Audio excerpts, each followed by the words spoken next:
নমস্কার, আমি সুবিনয়। শরৎচন্দ্র চট্টোপাধ্যায়ের বিখ্যাত উপন্যাস শ্রীকান্ত পর্ব ৩। উপন্যাসের প্রথম পর্ব, কিন্তু আমি ছোট ছোট অংশে পাঠ করছি। শ্রীকান্ত উপন্যাসের প্রথম পর্বের আজকের তৃতীয় পর্ব। বড় ঘুম পেয়েছি ইন্দ্র, বাড়ি ফিরে চল না ভাই।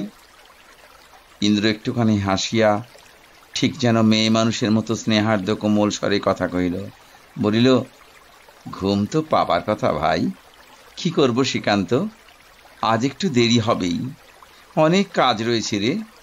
আচ্ছা, এক কাজ কর না কেন, ওইখানে একটু শুয়ে ঘুমিয়ে নে না।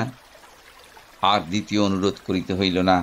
আমি গুটি গুটি সেই তক্তাখানির উপর শুইয়া পড়িলাম, কিন্তু ঘুম আসিল না। স্তিমিত চক্ষে চুপ করিয়া আকাশের গায়ে মেঘ ও চাঁদের লুকোচুরি খেলা দেখিতে লাগিলাম। ওই ডোবে, ওই ভাসে, আবার ডোবে, আবার ভাসে, আর কানে আসিতে লাগিল জলের স্রোতের সেই একটানা হুঙ্কার। আমার একটা কথা প্রায় মনে পড়ে। সেদিন অমন করিয়া সব ভুলিয়া মেঘ আর চাঁদের মধ্যে ডুবিয়া গিয়াছিলাম কি করিয়া। সে তো আমার তন্ময় হইয়া চাঁদ দেখিবার বয়স নয়, কিন্তু ওই যে বুড়োরা পৃথিবীর অনেক ব্যাপার দেখিয়া শুনিয়া বলে যে ওই বাহিরের চাঁদটাও কিছু না, মেঘটাও কিছু না, সব ফাঁকি, সব ফাঁকি। আসল যা কিছু তাই নিজের মনটা। সে যখন যাকে দেখায় বিভোর হইয়া, সে তখন তাই দেখে শুধু। আমারও সেই দশা। এত রকমের ভয়ঙ্কর ঘটনার ভিতর দিয়া এমন নিরাপদে বাহির হইয়া আসিতে পারিয়া আমার নির্জীব মনটা তখন বোধ করি এমনি কিছু একটা শান্ত ছবির অন্তরেই বিশ্রাম করিতে চাহিয়াছিল। ইতিমধ্যে যে ঘণ্টা দুই কাটিয়া গেছে তাহা টেরও পাই নাই। হঠাৎ মনে হইল আমার চাঁদ যেন মেঘের মধ্যে একটা লম্বা ডুবসাঁতা দিয়ে একেবারে ডান দিক হইতে বাঁ দিকে গিয়া মুখ বাহির করিলেন। প্রশ্ন করিবার, একটা কথা কইবার উদ্যম তখন বোধ করি আমার মধ্যে আর ছিল না। তাই তখনই আবার তেমনি করিয়াই শুইয়া পড়িলাম। আবার সেই দু চক্ষু ভরিয়া চাঁদের খেলা এবং দু কান ভরিয়া স্রোতের গর্জন। বোধ করি আরো ঘণ্টাখানেক কাটিল। খাস বালুর চাড়ে নৌকা বাঁধিয়াছে, ব্যস্ত হইয়া উঠিয়া বসিলাম। এই যে এপারে আসিয়া পৌঁছাছি, কিন্তু এ কোন জায়গা, বাড়ি আমাদের কত দূরে? বালুকার রাশি ভিন্ন আর কিছুই তো কোথাও দেখি না। প্রশ্ন করিবার পূর্বেই হঠাৎ নিকটেই কোথায় যেন কুকুরের কলহ শুনিতে পাইয়া আরও সোজা হইয়া বসিলাম। কাছেই লোকালয় আছে নিশ্চয়ই। ইন্দ্র কহিল, একটু বস শ্রীকান্ত, আমি এক্ষুনি ফিরে আসব, তোর কিচ্ছু ভয় নেই, এই পাড়ের ওধারেই জেলেদের বাড়ি। সাহসের এতগুলো পরীক্ষায় পাশ করিয়া শেষে এইখানে আসিয়া ফেল করিবার আমার ইচ্ছা ছিল না। বিশেষত মানুষের এই কিশোর বয়সটার মতো এত মহা বিস্ময়কর বস্তু বোধ করি সংশয় আর নেই। এমনিই তো সর্বকালেই মানুষের মানসিক গতিবিধি বড়ই দুর্গেয়, কিন্তু কিশোর কিশোরীর মনের ভাব বোধ করি একেবারেই অজ্ঞেয়। তাই বোধ করি শ্রী বৃন্দাবনের সেই দুই কিশোর কিশোরীর কৈশোর লীলা চিরদিনই এমন রহস্যে আবৃত হইয়া রহিল। বুদ্ধি দিয়া তাহাকে ধরিতে না পারিয়া তাহাকে কেহ কহিল ভালো, কেহ কহিল মন্দ, কেহ নীতির, কেহ বা রুচির দোহাই পাড়িল, আবার কেহ বা কোনো কথাই শুনিল না। তর্কাতর্কির সমস্ত গণ্ডি মাড়াইয়া ডিঙাইয়া বাহির হইয়া গেল। যাহারা গেল তাহারা মজিল, পাগল হইল, নাচিয়া কাঁদিয়া গান গাইয়া সব একাকার করিয়া দিয়া সংসারটাকে যেন একটা পাগলা গারদ বানাইয়া ছাড়িল।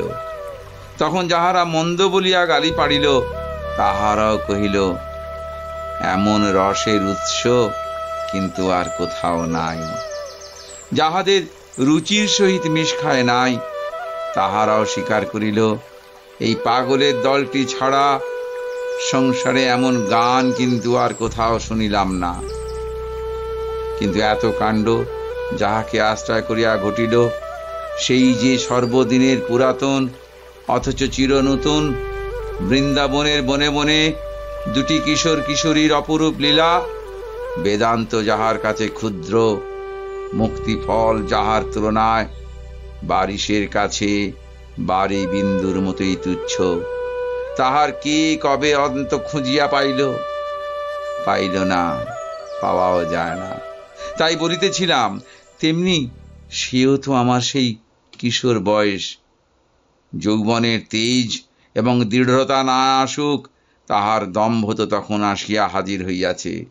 প্রতিষ্ঠার আকাঙ্ক্ষা তো হৃদয়ে সজাগ হইয়াছে। তখন সঙ্গীর কাছে ভীরু বলিয়া কে নিজেকে প্রতিপন্ন করিতে চাহে? অতএব তৎক্ষণাৎ জবাব দিলাম, ভয় করব আবার কিসের? বেশ তো, যাও না। ইন্দ্র আর দ্বিতীয় বাক্য বয় না করিয়া দ্রুত পদে নিমেষের মধ্যে অদৃশ্য হইয়া গেল। উপরে মাথার উপর আবার সেই আলো আঁধারির লুকোচুরি খেলা, এবং পশ্চাতে বহু দুরাগত সেই অবিশ্রান্ত তর্জন, আর সম্মুখে সেই বালির পাড়। এটা কোন জায়গা তাই ভাবিতেছি, দেখি ইন্দ্র ছুটিয়া আসিয়া উপস্থিত হইল। কহিল, শ্রীকান্ত, তোকে একটা কথা বলতে ফিরে এলুম। কেউ যদি মাছ চাইতে আসে, খবরদার দিস নে। খবরদার বলে দিচ্ছি। ঠিক আমার মতো হয়ে যদি কেউ আসে, তাহলেও তবু দিবি নে। বলবি, মুখে তো ছাই দেব, ইচ্ছা হয় নিজে তুলে নিয়ে যা।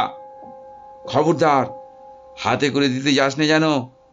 ঠিক বলছি, আমি বললেও না, খবরদার। কেন ভাই? ফিরে এসে বলবো, খবরদার কিন্তু। বলিতে বলিতে সে যেমন ছুটিয়া আসিয়াছিল, তেমনি ছুটিয়া দৃষ্টির বহির্ভূত হইয়া গেল। এইবার আমার পায়ের নখ হইতে মাথার চুল পর্যন্ত কাঁটা দিয়া উঠিল। বোধ হইতে লাগিল যেন দেহের প্রতি শিরা উপশিরা দিয়া বরফ গলা জল বাহিয়া ছড়িতে লাগিল। নিতান্ত শিশুটি নহে যে তাহার ইঙ্গিতের মর্ম অনুমান করিতে পারি নাই। আমার জীবনে এমন অনেক ঘটনা ঘটিয়া গিয়াছে, যাহার তুলনা ইয়া সমুদ্রের কাছে গোষ্পদের জল। কিন্তু তথাপি এই নিশা অভিযানের রাতটায় যে ভয় অনুভব করিয়াছিলাম, তাহা ভাষায় ব্যক্ত করা যায় না। বোধ করি ভয় চৈতন্য হারাইবার ঠিক শেষ ধাপটিতে আসিয়া পা দিয়াছিলাম। প্রতি মুহূর্তেই মনে হইতেছিল পাড়ের ওদিকে কে যেন উঁকি মারিয়া দেখিতেছে। যেমনি আর চোখে চাই, অমনি সেও যেন মাথা নিচু করে। সময় আর কাটে না। ইন্দ্র যেন কত যুগ হইল চলিয়া গিয়াছে, আর ফিরিতেছে না। মনে হইল যেন মানুষের কণ্ঠস্বর শুনিলাম। পৈতেটা বৃদ্ধাঙ্গুষ্ঠে শতপাকে বেষ্টন করিয়া মুখ নিচু করিয়া উৎকণ্ঠ হইয়া রইলাম। কণ্ঠস্বর ক্রমশ স্পষ্টতর হইতে পারিলে বেশ বুঝিলাম, 2-3 লোক কথাবার্তা বলিতে বলিতে এইদিকে আসিতেছে। একজন ইন্দ্র এবং আর অপর 2 হিন্দুস্তানি। কিন্তু সে যাহাই হোক, তাহাদের মুখের দিকে চাহিবার আগে ভালো করিয়া দেখিয়া লইলাম চন্দ্রালোকে তাহাদের ছায়া পড়িতেছে কিনা। কারণ এই অবিসংবাদী সত্যটা ছেলেবেলা হইতে জানিতাম যে উহাদের ছায়া থাকে না। আহা, ওই যে ছায়া, অস্পষ্ট হোক তবুও ছায়া আছে। জগতে আমার মতো সেদিন কোনো মানুষ, কোনো বস্তু চোখে দেখিয়া কি এমন তৃপ্তি পাইয়াছে? পাক আর নাই পাক, ইহাকেই যে বলে দৃষ্টির চরম আনন্দ। এ কথা আজ আমি বাজি রাখিয়া বলিতে পারি। যাক, যাহারা আসিল তাহারা অসাধারণ ক্ষিপ্রতার সহিত সেই বৃহদায়তন মাছগুলো নৌকা হইতে তুলিয়া জালের মতো এক প্রকার বস্ত্রখণ্ডে বাঁধিয়া ফেলিল, এবং তৎপরিবর্তে ইন্দ্রের হাতে যা গজিয়া দিল, তাহার একটা টং করিয়া একটুখানি মৃদু মধুর শব্দ করিয়া নিজেদের পরিচয়টাও আমার কাছে সম্পূর্ণ গোপন করিয়া গেল না। ইন্দ্র নৌকা খুলিয়া দিল, কিন্তু স্রোতে ভাসাইল না। ধার ঘেঁষিয়া প্রবাহের প্রতিকূলে লগি ঠেলিয়া ধীরে ধীরে অগ্রসর হইতে লাগিল। আমি কোনো কথা কহিলাম না, কারণ আমার মন তখন তাহার বিরুদ্ধে ঘৃণায় ও কি এক প্রকার অভিমানে নিবিড়ভাবে পরিপূর্ণ হইয়া গিয়াছিল। কিন্তু এইমাত্র না তাহাকেই চাঁদের আলোয় ছায়া ফেলিয়া ফিরিতে দেখিয়া অধীর আনন্দে ছুটিয়া গিয়া জড়াইয়া ধরিবার জন্য উন্মুখ হইয়া উঠিয়াছিলাম। হ্যাঁ, কত মানুষের স্বভাবই তো এই। একটুখানি দোষ পাইলে পূর্ব মুহূর্তের সমস্তই নিঃশেষে ভুলিয়া যাইতে তাহার কতক্ষণ লাগে। ছি ছি, এমনি করিয়া সে টাকা সংগ্রহ করিল। এতক্ষণ এই মাছ চুরি ব্যাপারটা আমার মনের মধ্যে বেশ স্পষ্ট চুরির আকারে বোধ করি স্থান পায় নাই। কেননা ছেলেবেলা টাকা কড়ি চুরিটাই শুধু যে বাস্তবিক চুরি, আর সব অন্যায় বলে, কিন্তু কেমন ক্রিয়া যেন সেসব ঠিক চুরি নয়, এমনি একটা অদ্ভুত ধারণা প্রায় সকল ছেলেরই থাকে। আমারও তাই ছিল। না হইলে এই টুং শব্দটি কানে যাইবা মাত্র এতক্ষণের এত বীরত্ব, এত পৌরুষ সমস্তই এক মুহূর্তে এমন শুষ্ক তুনের মতো ঝরিয়া পড়িত না। সে যদি মাছগুলো গঙ্গার জলে ফেলিয়া দিত, কিংবা আর যাহাই করুক, শুধু টাকা কড়ির সহিত আর সংস্রব না ঘটাইত, তাহা হইলে আমাদের এই মৎস্য সংগ্রহের অভিযানটিকে কেহ চুরি বলিলে ক্রোধে বোধ করে তাহার মাথাটাই ফাটাইয়া দিতাম, এবং সে তাহার ন্যায্য প্রাপ্য পাইয়াছে বলিয়াই মনে করিতাম। কিন্তু ছি ছি ছি, এ কি? এই কাজ তো জেলখানার কয়েদিরা করে। ইন্দ্র কথা কহিল। জিজ্ঞাসা করিল, তুই কি একটুও ভয় পাসনি নারসিকান্ত? আমি সংক্ষেপে জবাব দিলাম, না। ইন্দ্র কহিল, কিন্তু তুই ছাড়া ওখানে আর কেউ বসে থাকতে পারত না, তা জানিস। তোকে আমি খুব ভালোবাসি। আমার এমন বন্ধু আর একটুও নেই। আমি যখন আসব তোকে শুধু ডেকে আনবো, কেমন? আমি জবাব দিলাম না। কিন্তু এই সময় তাহার মুখের উপরে সদ্য মেঘমুক্ত যে চাঁদের আলোটুকু পড়িল, তাহাতে মুখখানি কি যে দেখাইল, আমি এতক্ষণে সব রাগ অভিমান হঠাৎ ভুলিয়া গেলাম। জিজ্ঞাসা করিলাম, আচ্ছা ইন্দ্র, তুমি কখনো ওইসব দেখেছ? কি সব? ওই ওই যারা মাছ চাইতে আসে? না ভাই, দেখিনি, লোকে বলে, তাই শুনেছি। আচ্ছা, তুমি এখানে একলা আসতে পারো? ইন্দ্র হাসিল, কহিল, আমি তো একলাই আসি। ভয় করে না? না না, রাম নাম করি, কিছুতেই তারা আসতে পারে না। একটু থামিয়া কহিল, রাম নাম কি সোজা রে? তুই যদি রাম নাম করতে করতে সাপের মুখ দিয়ে চলে যাস, তবু তোর কিচ্ছু হবে না। সব দেখবি ভয় ভয় পথ ছেড়ে পালাবে। কিন্তু ভয় করলে হবে না, তাহলেই তারা টের পাবে এ শুধু চালাকি করছে। তারা সব অন্তর্যামী কিনা। বালুর চর শেষ হইয়া আবার কাঁকড়ের পা শুরু হইল। ওপার অপেক্ষা এপারে স্রোত অনেক কম, বরঞ্চ এইখানটায় বোধ হইল স্রোত যেন উল্টো মুখে চলিয়াছে। ইন্দ্র লগি তুলিয়া বোটে হাতে করিয়া রহিল। ওই যে সামনে বনের মতো দেখাচ্ছি, আমাদের ওর ভেতর দিয়ে যেতে হবে। ওইখানে আমি একবার নেমে যাব আর আসবো, কেমন? অনিচ্ছা সত্ত্বেও বলিলাম, আচ্ছা, কারণ না বলিবার পথ তো এক প্রকার নিজেই বন্ধ করিয়া দিয়াছি। আবার ইন্দ্র আমার নির্ভীকতা সম্বন্ধে বোধ করি নিশ্চিন্ত হইয়াছে। কিন্তু কথাটা আমার ভালো লাগিল না। এখানে হইতে ওই স্থানটা এমনি জঙ্গলের মতো অন্ধকার দেখাইতেছিল যে এইমাত্র রাম নামের অসাধারণ মাহাত্ম্য শ্রবণ করা সত্ত্বেও ওই অন্ধকার প্রাচীন বট বৃক্ষমূলে নৌকার উপর একা বসিয়ে এত রাত্রে রাম নামের শক্তি সামর্থ্য যাচাই করিয়া লইতে আমার এতটুকু পবিত্র হইল না, এবং তখন হইতেই গা ছমছম করিতে লাগিল। সত্য বটে, মাছ আর ছিল না, সুতরাং মৎস্য প্রার্থীর শুভাগমন না হইতেও পারে, কিন্তু সকলের লোভ যে মাছের উপর, তাই বা কে বলিবে? মানুষের ঘাড় মটকাইয়া ঈষদুষ্ণ রক্তপান এবং মাংস চর্বণের ইতিহাসও তো শোনা গেছে। অনুকূল স্রোত এবং বোটের তাড়নায় ডিঙিখানি তত্তর করিয়া অগ্রসর হইয়া আসিতে লাগিল। আরও কিছু দূর আসিতেই দক্ষিণ দিকের অর্ধমগ্ন বনঝাউ এবং কাশ বনের মাথা তুলিয়া এই দুটি অসম সাহসী মানব শিশুর পানে বিস্ময় স্তব্ধভাবে চাহিয়া রইল, এবং কেহ বা মাঝে মাঝে স্থির সঞ্চালনে কি যেন নিষেধ জানাইতে লাগিল। বাম দিকেও তাহাদের আত্মীয় পরিজনরা সুউচ্চ কাঁকড়ের পাড় সমাচ্ছন্ন করিয়া তেমনি করিয়াই চাহিয়া রইল, এবং তেমনি করিয়া মানা করিতে লাগিল। আমি একা হইলে নিশ্চয়ই তাহাদের সংকেত অমান্য করিতাম না, কিন্তু কর্ণধার যিনি, তাহার কাছে বোধ করি রাম নামের জোরে ইহাদের সমস্ত আবেদন নিবেদনই একেবারে ব্যর্থ হইয়া গেল। সে কোনো দিকে ভ্রুক্ষেপই করিল না। দক্ষিণ দিকের চরের বিস্তৃতিবশত এই জায়গাটা একটা ছোটখাটো হ্রদের মতো হইয়াছিল, শুধু উত্তর দিকের মুখ খোলা ছিল। জিজ্ঞাসা করিলাম, আচ্ছা, ডিঙি বেঁধে উপরে উঠবার তো ঘাট নেই, তুমি যাবে কি করে?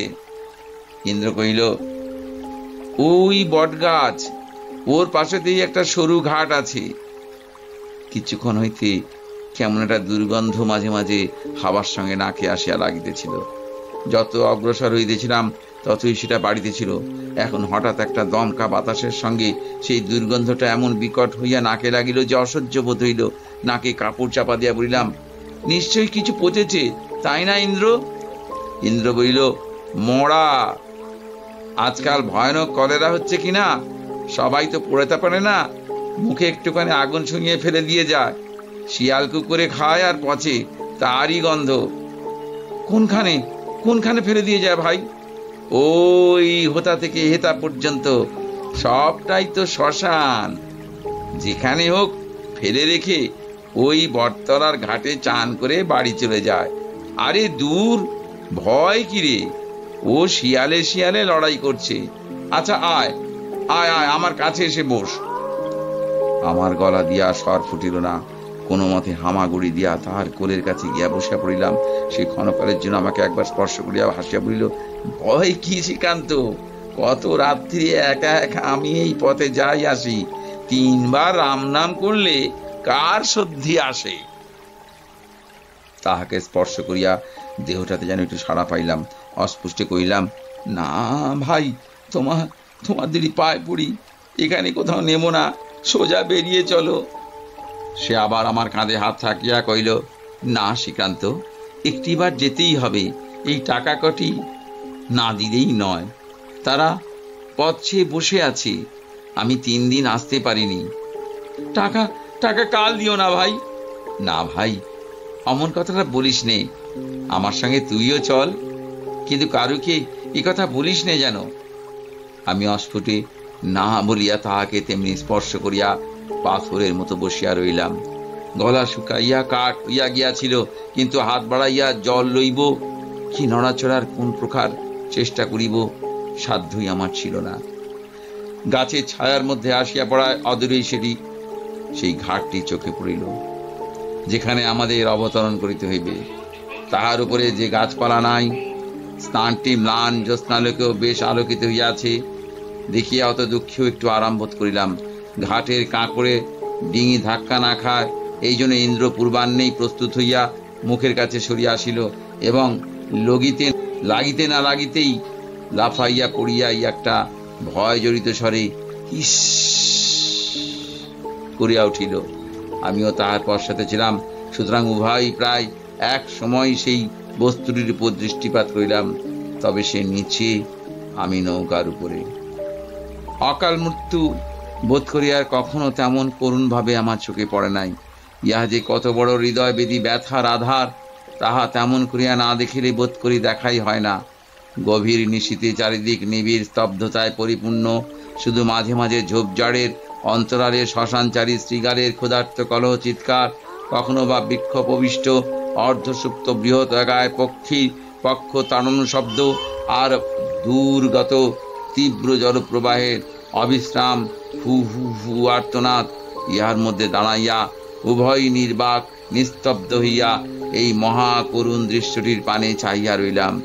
একটি গৌরবর্ণ 6-7 বছরের হৃষ্টপুষ্ট বালক, তাহার সর্বাঙ্গ জলে ভাসিতেছে, শুধু মাথাটি ঘাটের উপর। শৃগালেরা বোধ করি জল হইতে তাহাকে এই মাত্র তুলিতেছিল, শুধু আমাদের আকস্মিক আগমনে নিকটে কোথাও গিয়া অপেক্ষা করিয়াছে। খুব সম্ভব 3-4 ঘন্টার অধিক তার মৃত্যু হয় নাই। ঠিক যেন বিসূচিকার নিদারুণ যাতনা ভোগ করিয়া সে বেচারা মা গঙ্গার কোলের উপরেই ঘুমাইয়া পড়িয়াছিল। মা অতি সন্তর্পণে তাহার সুকুমার নধর দেহটিকে এই মাত্র কোল হইতে বিছানায় শোয়াইয়া দিতেছিলেন। জলস্থলে বিন্যস্ত এমনি ভাবেই সেই ঘুমন্ত শিশু দেহটির উপর সেদিন আমাদের চোখ পড়িয়াছিল। মুখ তুলিয়া দেখি ইন্দ্রের দুই চোখ বাহিয়া বড় বড় অশ্রুর ফোঁটা ঝরিয়া পড়িতেছে।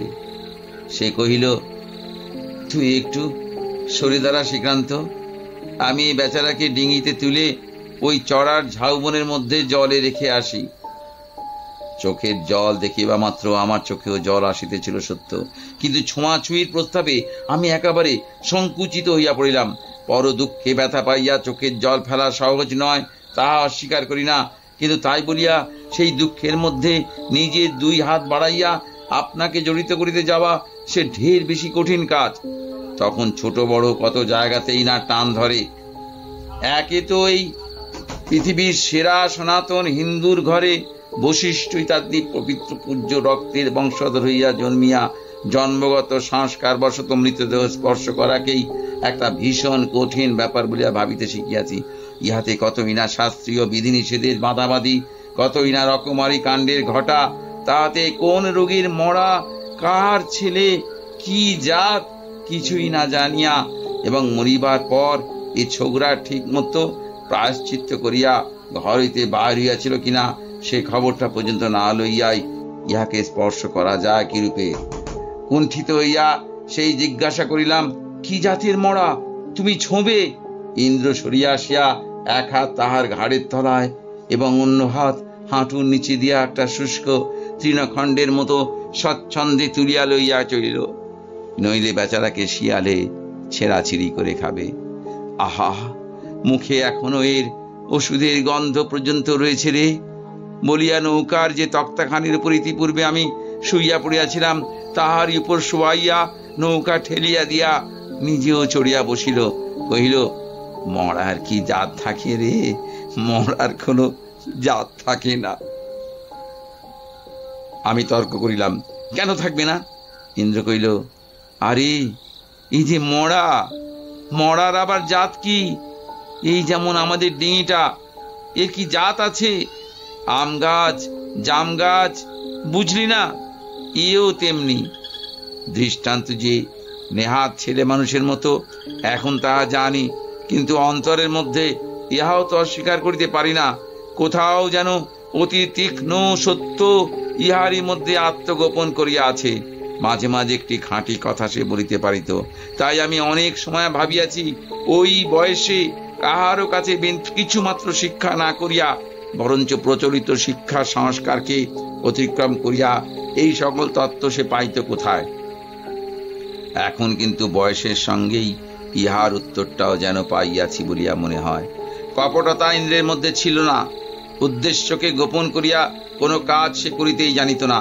সেই জন্যই বোধ করি তাহার সেই হৃদয়ের ব্যক্তিগত বিচ্ছিন্ন সত্য কোনো অজ্ঞাত নিয়মের বশে সেই বিশ্বব্যাপী অবিচ্ছিন্ন নিখিল সত্যের দেখা পাইয়া অনায়াসে অতি সহজেই তাহাকে নিজের মধ্যে আকর্ষণ করিয়া আনিতে পারিত।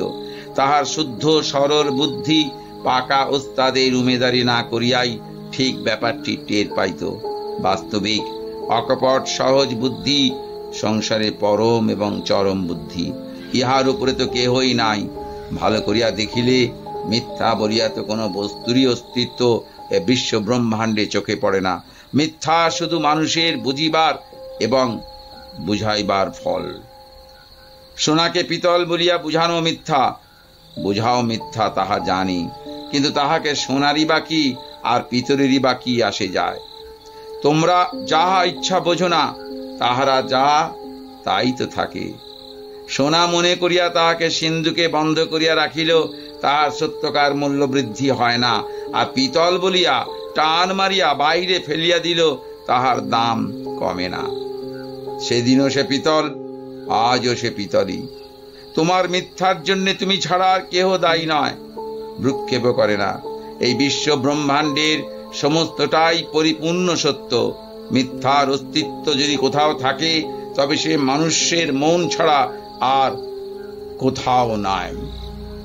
সুতরাং এই অসত্যকে ইন্দ্র যখন তার অন্তরের মধ্যে জানিয়া হোক না জানিয়া হোক কোনোদিন স্থান দেয় নাই, তখন তাহার বিশুদ্ধ বুদ্ধি যে মঙ্গল এবং সত্যকেই পাইবে তাহা তো বিচিত্র নয়। কিন্তু তাহার পক্ষে বিচিত্র না হইলেও কাহারও পক্ষে যে বিচিত্র নয় এমন কথা বলিতেছি না। ঠিক এই উপলক্ষে আমার নিজের জীবনেই তাহার যে প্রমাণ পাইয়াছি তাহা বলিবার লোভ এখানে সংবরণ করিতে পারিতেছে না। এই ঘটনার 10-12 বৎসর পরে হঠাৎ একদিন অপরাহ্নকালে সংবাদ পাওয়া গেল যে একটি বৃদ্ধা ব্রাহ্মণী ও পাড়ায় সকাল হইতে মরিয়া পড়িয়া আছেন। কোনো মতেই তাহার সৎকারের লোক জোটে নাই। না জুটিবার হেতু এই যে তিনি কাশী হইতে ফিরিবার পথে রোগগ্রস্ত হইয়া এই শহরেই রেলগাড়ি হইতে নামিয়া পড়েন এবং সামান্য পরিচয় সূত্রে যাহার বাটিতে আসিয়া আশ্রয় গ্রহণ করিয়া এই 2 রাত্রি বাস করিয়া আজ সকালে প্রাণত্যাগ করিয়াছেন তিনি বিরাট ফেরত এবং সে সময় এক ঘরে। ইহাই বৃদ্ধার অপরাধ যে তাহাকে নিতান্ত নিরুপায় অবস্থায় এই এক ঘরের বাটিতে মরিতে হইয়াছে। যাহা হোক, সৎকার করিয়া পরদিন সকালে ফিরিয়া আসিয়া দেখা গেল প্রত্যেকেরই বাটির কবাট বন্ধ হইয়া গিয়াছে।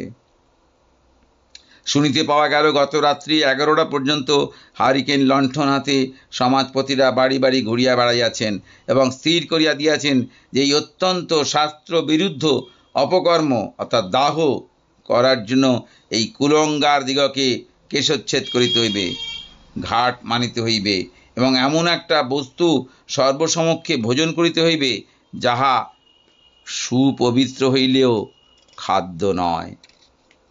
তাহারা স্পষ্ট করিয়া প্রতি বাড়িতেই বলিয়া দিয়াছেন যে ইহাতে তাহাদের কোনো হাত নাই, কারণ জীবিত থাকিতে তাহারা অশাস্ত্রীয় কাজ সমাজের মধ্যে কিছুতেই ঘটিতে দিতে পারিবেন না। আমরা অনন্যপায় হইয়া ডাক্তারবাবুর শরণাপন্ন হইলাম। তিনি তখন শহরের সর্বশ্রেষ্ঠ চিকিৎসক এবং বিনা দক্ষিণায় বাঙালির বাটিতে চিকিৎসা করিতেন। আমাদের কাহিনী শুনিয়া ডাক্তারবাবু ক্রোধে জ্বলিয়া উঠিয়া প্রকাশ করিলেন, যাহারা এইরূপ নির্যাতন করিতেছেন তাহাদের বাটির কেহ চোখের সম্মুখে বিনা চিকিৎসায় মরিয়া গেলেও তিনি সেদিকে আর চাহিয়া দেখিবেন না। কে এই কথা তাহাদের গোচর করিল জানি না। দিবা অবসান না হইতেই শুনিলাম কেশচ্ছেদের আবশ্যকতা নাই, শুধু ঘাট মানিয়া সেই সুপবিত্র পদার্থটা ভক্ষণ করিলেই হইবে।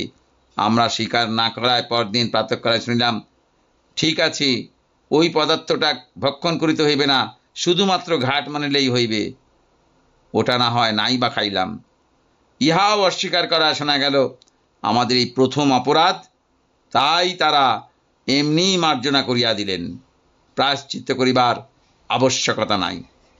কিন্তু ডাক্তারবাবু কহিলেন, প্রায়শ্চিত্তের আবশ্যকতা নাই বটে, কিন্তু তাহারা যে এই 2 দিন ইহাদিগকে ক্লেশ দিয়াছেন, সেই জন্য যদি প্রত্যেকে আসিয়া ক্ষমা প্রার্থনা করিয়া না যান, তাহা হইলে তাহার যে কথা সেই কাজ, অর্থাৎ কাহারও বাটিতে যাইবেন না।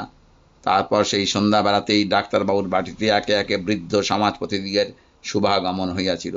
আশীর্বাদ করিয়া তাহারা কি কি বলিয়াছিলেন তাহা অবশ্য শুনিতে পাই নাই। পরদিন ডাক্তারবাবুর আর ক্রোধ ছিল না, আমাদিগকে তো প্রায়শ্চিত্ত করিতে হলো না। যাক, কি কথায় কি কথা আসিয়া পড়িল। কিন্তু সে যাই হোক, আমি নিশ্চয়ই জানি যাহারা জানেন তারাই নামধামহীন বিবরণটির মধ্যে সমস্ত সত্যটি উপলব্ধি করিবেন। আমার বলিবার মূল বিষয়টি এই যে ইন্দ্র ওই বয়সে নিজের অন্তরের মধ্যে যে সত্যটির সাক্ষাৎ পাইয়াছিল, অত বড় বড় সমাজপতিরা অতটা প্রাচীন বয়স পর্যন্ত তাহার কোনো তত্ত্বই পান নাই। এবং ডাক্তারবাবু সেদিন অমন করিয়া তাহাদের শাস্ত্র জ্ঞানের চিকিৎসা না করিয়া দিলে কোনোদিনে ব্যাধি তাহাদের আরোগ্য হইত কিনা তাহা জগদীশ্বরই জানেন। চড়ার উপর আসিয়া অর্ধমগ্ন বনঝাবের অন্ধকারের মধ্যে জলের উপর সেই অপরিচিত শিশু দেহটিকে ইন্দ্র যখন অপূর্ব মমতার সহিত রাখিয়া দিল, তখন রাত্রি আর বড় বাকি নাই।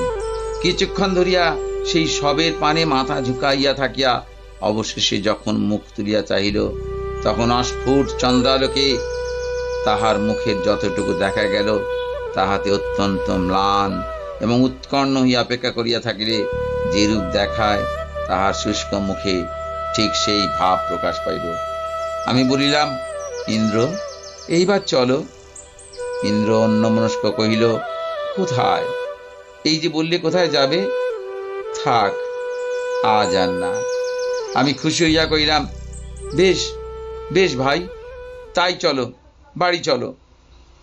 প্রত্যুত্তরে ইন্দ্র আমার মুখের পানে চাইয়া প্রশ্ন করিল, হ্যাঁ রে শ্রীকান্ত, মরলে মানুষ কি হয় তুই জানিস? আমি তাড়াতাড়ি বললাম, না ভাই জানি নে, তুমি বাড়ি চলো, তারা সব স্বর্গে যায় ভাই, তোমার পায়ে পড়ি, তুমি আমাকে বাড়ি রেখে এসো। ইন্দ্র যেন কর্ণপাতই করিল না, কহিল, সবাই তো স্বর্গে যেতে পায় না, তাছাড়া খানিকক্ষণ সবাইকেই এখানে থাকতে হয়। দেখ, আমি যখন ওকে জলের উপর শুইয়ে দিচ্ছিলুম তখন চুপি চুপি সে স্পষ্ট বলল, ভাইয়া ভাইয়া। আমি কম্পিত কণ্ঠে কাঁদো কাঁদো হইয়া বলে উঠিলাম, কেন ভয় দেখাচ্ছ ভাই, আমি অজ্ঞান হয়ে যাব।